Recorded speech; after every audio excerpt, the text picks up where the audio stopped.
jelema nama di luhur sajadah. Sajadahna ge bagus jasa menang meuli di Mekah buatan Turki. Sajadahna di jero masjid. Masjid ge make kipas, make AC. Bagus luar biasa. Salatna make jubah, make sorban. Udeng-udeng deui. Oh, siwak lagi eleh bae leungeun mah. Mending gosrok-gosrok gitu. Pan poara eta deuleu zahir mah. Di luhur sajadah di jero masjid pakai jubah, pakai udang-udang, ate di mall. Atuh aing mah bisa na sakitu. Kamari ge ngaji lanu kalipun nafsan. Mang aing mah kos kitu deh kuadet, penting bae salat belah pokona mah geus. Memang bener penting mah salat bae mah keur carita nu penting mah amal soleh, daek bae heula geus. Adapun kadituna engke tahapan-tahapan di sorgana. Tahapan ke di sorgana ieu mah jelema anu khosyiin di ditu. Ieu mah nu setengah khusu di dieu. Ieu mah nu salat teu pati khusu di pager bae heulanan. Kalau ka asup ka sorga sih mah salat teu khusu ngan daek doang kan. Heulah cenah ieu. Geus jeung embe sorga ge teu nanaon mah babarengan. Aing mah geus ngaja. Aing nemah jasa keur ieu aing mah salat teu khusu kajeun aing mah di pelataran ge asal teu ka neraka bae aing mah geus. Geus cenah mah dirinya bae teu boga tempat cenah mah geus. Nyareupun sorga bae kebal-kebal Gusti banyak ieu di dieu bae. Dijore amat kabejana, ka sorga mah ka sorga ngan di lapangan. Emang eueuh deui kitu. Atuh RSRSSS atuh lah gitu kan. Emangna Gusti pelit dah henteu pan Gusti mah kula ge nyaho Gusti mah barahan. Mun kula teu di ka sorga kan berarti pelit tah Gusti. Kecap malaikat aing teu ngeunaheun disebut pelit malaikat bangunkeun bagus. Wah. Teu jadi ka sorga ieu aing saking ge teu khusus salat ieu cek dia. Aduh. Ilah la nukallifu nafsan illa wus. Atuh emang bisa nangan sakitu deh ku ngade teh dipaksa-paksakeun ge. Jadi kabehan ge lamun tita khusu atuh acak-acakan salat. Saya mah tuh bisa husuk tetep baik. Saya baik tak husuk mual bisa sebab kudu ngalengitkeun salian Allah. Anu bisa kitu wali. Salian kitu ulama sholihin kakaraknya nama teger Allahu Akbar. Contona nya nama ku teger-tegerna kahuruan Syekh Marufil Qurgi keur salat di masjid kemudian kahuruannya nama teu lumpat. Beres wabah daratan kana. Emang naon? Ieu kahuruan teh nyaho. Masyaallah jageut teu nyaho jadi kahuruan. Salat kahuruan nyana teu nyaho. Urang mah kureungit. Reungit. Oh, pencak turun kabeh. Reungit ngomong, "Hut." Udah kureungit bae ge, bau besi turun kabeh besi. Ya Allah, ya Rabbi. Hutet. Datu di tukang ieu eta naonan goblok reungit ieu. Atuh reungit pak kalembek teh bisa ieu kudu make jotosan-jotosan. Budak. Eta teh husu ngaranna teh salat geus kitu. Tetep la nukallifu nafsan illa wus. Geus kudaekna ge geus alhamdulillahirabbil jalamun teu iman mah moal aya di masjid nya. Moal salatnya. Mun teu iman mah moal ngalawudu jaloba disagedengin urang teu iman mah teu daekeun salatnya nama salat pohara jasa ye atuh malaikat ge nyatetan salatnya geus loba jasa jeung teu nyahoeun malaikat maka salat nu husu jeung teu husu ya malaikat teh nyahoeun kana mah ngan sakadar nyatetan doang salat enggak teu nyahoeun nu mana nu husu nu teu husu teu nyahoeun malaikat mah tuh mata laporan ka Allah tah lengkap.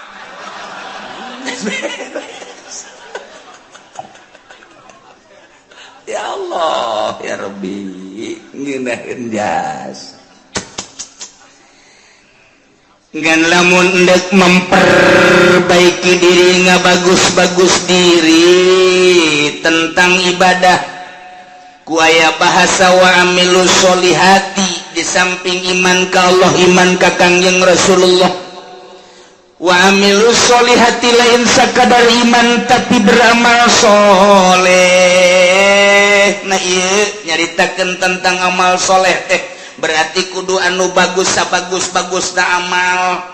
lantaran salat ge cek Kangjeng Nabi sallu kama raaitumuni usolli salat anjeun sakumaha anjeun ningali ka salat kaula Kangjeng Nabi teh katingali ku para sahabat gerakan-gerakanana jeung rakaatna zuhur asar maghrib isya subuh dan lain sebagainya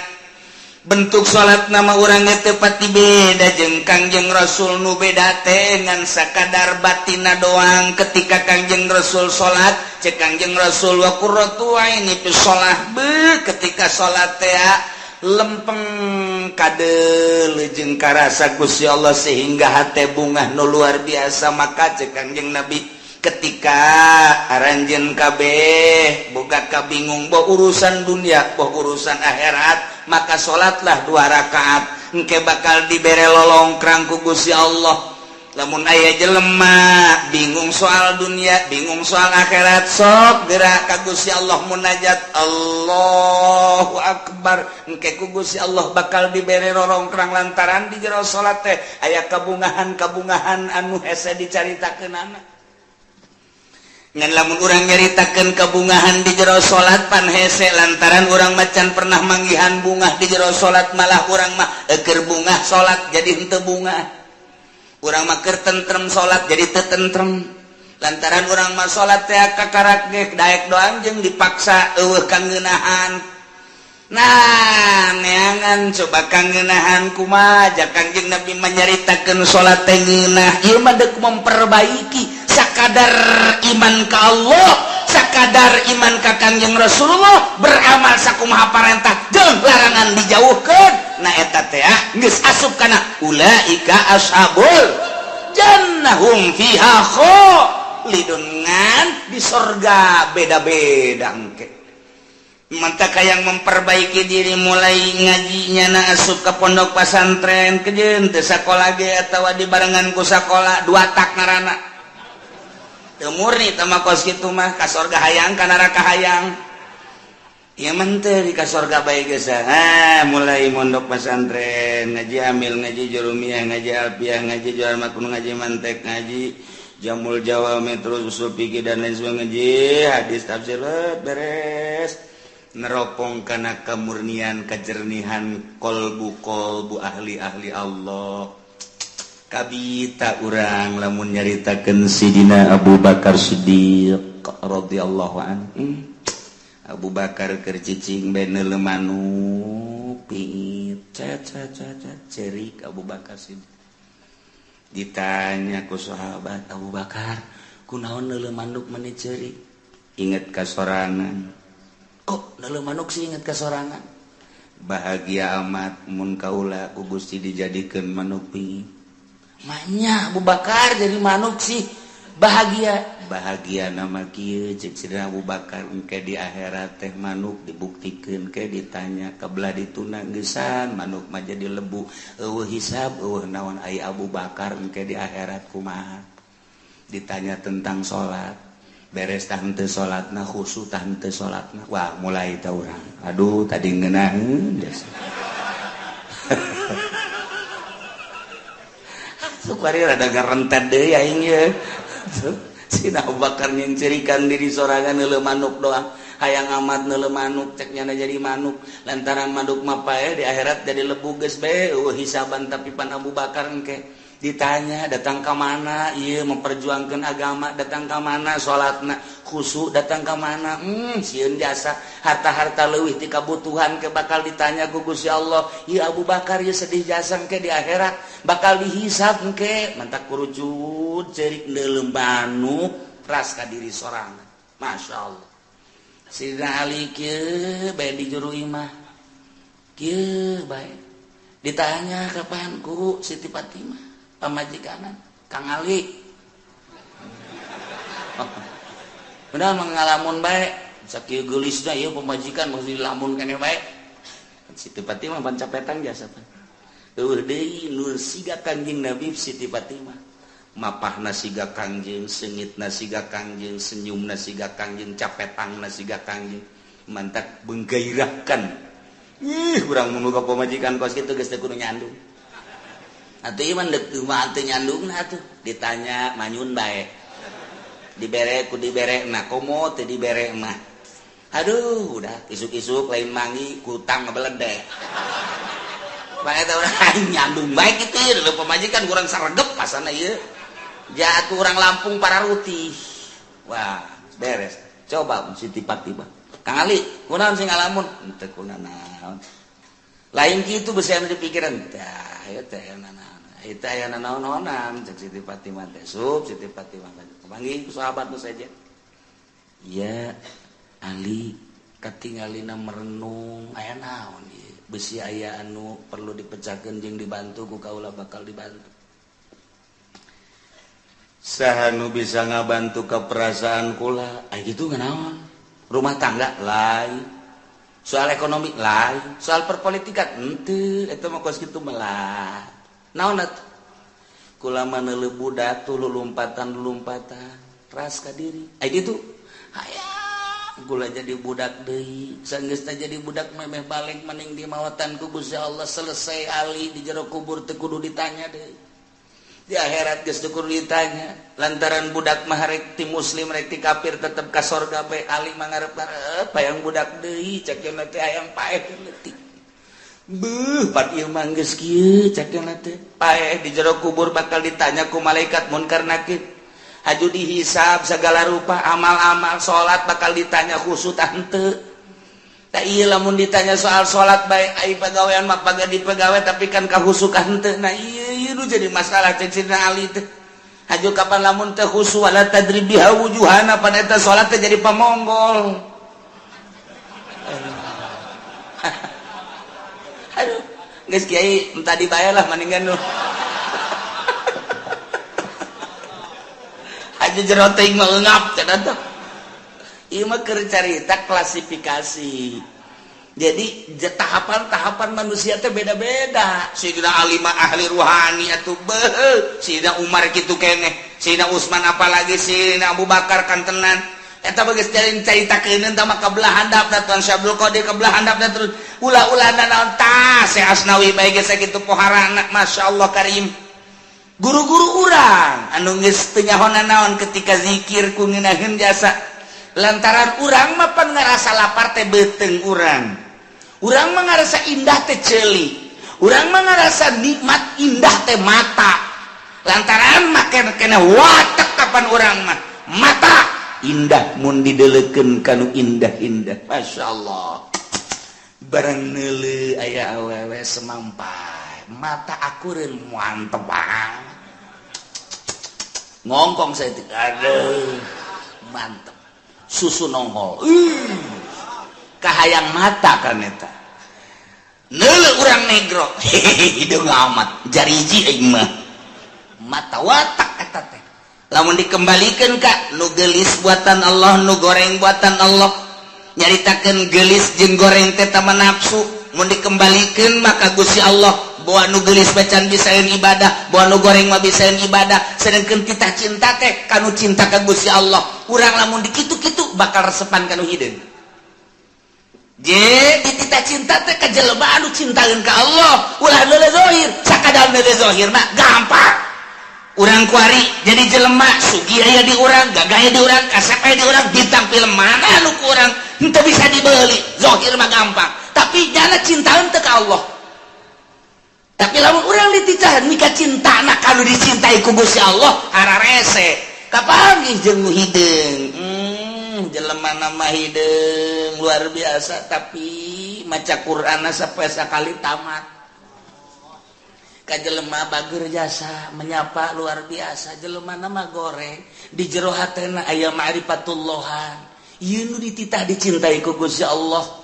engke anu bakal ngaluhurkeun agama teh panturunan-turunan tinu cinta ka Gusti Allah sedengkeun cak Kangjeng Nabi deuk nikah mah tah parpar bijati din teangan nu aya agamaan ulah sakadar geulis mulai urangna cinta ka Allah awewe eta cinta ka Allah jeung teuing aing mah hideung ka jentu tapi di jero hatena mantep jasa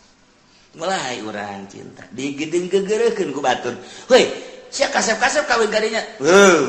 maneh mah teu nyaho rahasia capitannya lain lagi dong aduh terus dia masuk aju karang itu di agama aju ka capitan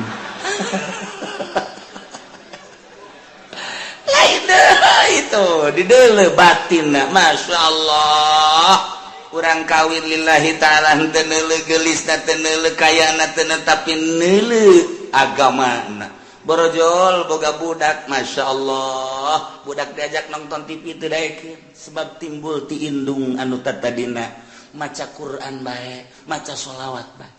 dibawa kurang nonton TV cerik tapi lamun teu nonton TV cicing pan aneh. Coba anak kurang lamun di luar cerik dibawa nonton TV cicing sial jasa tah budak. Masya Allah tapi ieu mah asal di hareupeun TV bangun teu betaheun teh keluar bae manehna mah betaheun asal diasupkeun ka TV dia kageuleun ka TV teu daekeun. Masya Allah bahagia aya naonna dia budak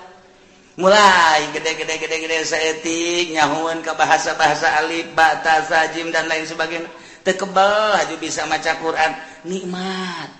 gede saeutik haju bae ngajakan bapak nanarik abah ayo ka masjid diajakan abah ku anak ji cakabana budak lain aing ngajak sia dan sia ngajak aing ji cakina aing izin ye tuh bari tertarik ku budak ayo abah ka masjid tuh, tinggal lindungna tuh budak ge tuh ngajakan ulah di TV bae nya wah dibaheula kos kitu bae pagawean teh tuh aing izin ka anak heulanan tuh ka anak izin. Masya Allah ieu lain lalagaan. Nah fadbar bidzati din ieu keur carita memperbaiki diri. Emang bisa nanya kos gitu tetap baginya nabal la nukallifun nafsan illa wus. Urang nyaritakeun hakikat di makon hakikat pajacaknya nanti hese. Nyaritakeun torekat jelema nu norekat di makom torekat baja teh hese cak urang nu teu norekat hese amat kudu udang ti peuting kudu zikir kudu mandi dan lain sebagainya. Berat amat di makom nama hampang. Geus datang ke hakikat jadi nyaritakeun hakikat anulah berat amat di makom nama aja hampang. Nu diberatkeun ku Gusti Allah dengan bahasa lanu kalipun nafsan illa usahate ieu teh samakom bagi ahli hakikat teu berat cek ahli hakikat bagi ahli norekat teu berat cek ahli torekat mah bagi urang nu di syariat ja teu berat di syariat ge nu penting mah salat puasa zakat haji beres khusyuk urusan wali sama kos gitu mah beres ya emang urang makom di dinya sia salat bagaimana teu khusyuk irahu khusyuk aing sih emang teu khusyuk aing mah kos kieu kaayana pokona ngan aing protes bae ka Allah mun teu ka sorga emang benar apaan aing ngaji di Cilongok la nu kalipun nafsan illa dak dibawa ku aing ka hareupeun Allah ieu ayat ieu hebat jasa teh budak ku embung-embungna khusyuk burung. Kesimpulan nama jelema iman ka Allah ka Kangjeng Rasulullah beramal soleh disadiakeun ku janji Allah lain ku amal ku janji Allah sorga di sorgana hum fiha khalidun breng arasup ka sorga geus puguh mursalin nabiyin geus puguh para sahabat geus puguh para aulia Allah geus puguh para ulama geus puguh para ahli thariqah ieu ahli syariat ge wae arasup ka sorga lamun anu bobolokot ku dosa wayahna diancomkeun heula ieu mah wayahna doang tetep ka sorga. Ulah waka nyaritakeun embung-embung ka neraka jeung hayang-hayang ka sorga lantaran urusan ka neraka jeung urusan ka sorga mah urang contoh di dunia bae bakal nemah sorangan urang mantes di sawah dadabud ieu taneuh datang katuur bobolok kot baju urang ge teh urang datang ka imah barang datang ka imah pamajikan urang geus aya di jero kasur seping bed geus pake sesengitan segala rupa cak pamajikan kakak ka dieu yeuh geugeran kula geus teu make calana aca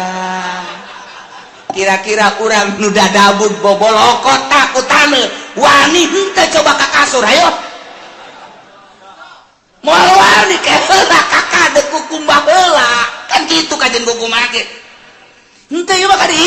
kalolotor tu teu ngeurang boh bararau kieu kek kakak dek bebersih heula dek mandi pakai sabun ke pakai sesengitan karena kadinya moal kebal moal atuh teu wani nyana ka kasur nyana eta ge sakitu ge ieu ge sarua Allah nyadiakeun sorga barang urang datang ka ditu hayu geura arasup ka sorga sedengkeun urang ge karasa di dieu odoh judi aya di aing mabok aya di aing korupsi aya di aing nyana ge mit heula ka malaikat moal ka sorga kunaon dek dibersihan heula ku kula ieu makanya dek dibalem nyana sadar sorangan henteu cak malaikat ka sorga we ih teu pantes atuh nya ka sorga dadabud kieu cak kana tetep dek dibalem bae make seuneu jahanam jadi teu kudu hese-hese malaikat ge nyanana sorangan nu hayang meulem nyana percis kos urang atas di sawah pamajikan urang ngajakan ka dieu urang geus deuleu bener kutang geus nyengrek sempak geus adi juru apa geus make naon heula cek badi heula teu wanieun nyana teu wanieun aing aduh lamun nyana kadinya bae berarti belum lamun bener sadar tetep mandi heula ieu ge sarua geus disadiakeun sorga ngan kulantaran dadabun ku dosa sadar nyana ke aing dek mandi seuneu jahanam heula cak malaikat teu kudu geus ka sorga embung isin aing di ditu nang ke bake geugeuyan ka aing kotor-kotor ka dieu cak nanti ke aing mah mandi heula jadi mandi sorangan nyana ngabersihan sorangan mata urut neulean si mbah dikecrokan ku nyawa malah disadiakeun beusina ditojosan ku sorangan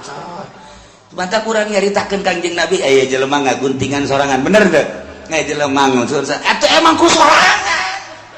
bongannya anak pagawean sorangan atuh ku sorangan dibersihan ku sorangan jasanajan SBY ge nyana mantan presiden wayah mandi mah ku sorangan tilok anu di pandian wah kukuna kuku tuh ya kelek aduh sorangan anu bebersih urang ge sarua di neraka teh ngabersihan sorangan mana nu leuwih panas ka dieu kurang panas asana ieu mah cenah kebersihan sorangan ya Allah lantaran nek diasupkeun ke tempat nu bagus nah kuari geus bararagus kabeh asup ka sorga kumaha di sorga